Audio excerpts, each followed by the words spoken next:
کیونکہ قرآن کہتا ہے کہ وبالوالدین احسان، ماں باپ کے ساتھ حسن سلوک۔ ماں باپ کے ساتھ حسن سلوک کا مطلب صرف پیسے دینے لینے کا نام نہیں ہے۔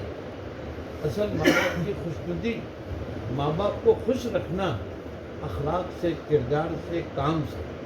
آپ ایسا کام کریں کہ آپ کے ماں باپ کے روح کو تسکین پہنچے کہ میرا بیٹا امام ہے، ماشاءاللہ وہ نماز کا پابند ہے، لوگ اس سے مطمئن ہیں، میرا بیٹا مدرس ہے، وہ بچوں کو پڑھاتا ہے، قرآن سکھاتا ہے، خیرکم من تعلم القرآن وعلمہ کا وہ مصداق بنا ہوا ہے، ان کی خوشی محسوس ہوتی ہے۔ ماں باپ کی خدمت، ماں باپ بیمار ہیں آپ ان کی عادت کریں، ماں باپ دواخانے میں آپ ان کی خدمت کریں۔ اس کے اندر میں ہم مولوی لوگ بہت پیچھے ہیں، معاف کرنا۔ کوئی جاہل بھائی ہوگا نا، وہ ماں باپ کی خدمت کرے گا، لیکن مولانا صاحب کہیں گے ہائے میں تو کام میں ہوں، مجھے تو پڑھانے کا ہے، مجھے تو وہاں جانے کا ہے۔ ارے نالائق، تیرے ماں باپ کی خدمت کے تعلق سے تو قرآن نے کہا وَلَا تَقُل لَهُمَا اُفٍّ وَلَا تَنْهَرْهُمَا وَقُل لَهُمَا قَوْلًا كَرِيمًا۔ ماں باپ کے ساتھ اف تک مت کہو، ماں باپ کی خدمت کرو۔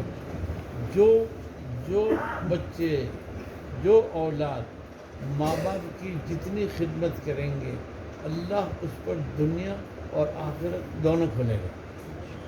یاد رکھو، اگر آپ اپنی دنیا بھی بنانا چاہتے ہیں تب بھی وبالوالدین احسان، اگر آپ آخرت بنانا چاہتے ہیں تب بھی وبالوالدین احسان، یاد رکھو۔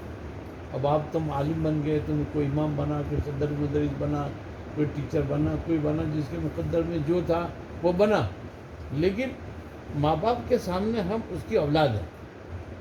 آپ چاہے مسجد جامع، آپ دلی کی جامع مسجد کی امام بن جاوے، تو اس کا مطلب یہ تو نہیں کہ آپ ماں باپ سے بڑھ گئے، آپ تو باپ کے بیٹے ہیں، ماں کے اولاد ہیں۔ تو یہ ایک لیسن ہے کہ علماء کو ماں باپ کی خدمت کرنی چاہیے۔ دوسرا ایک بہت بڑا المیہ ہے کہ آج ہم علماء نے سارے علماء کی جماعت آ گئی،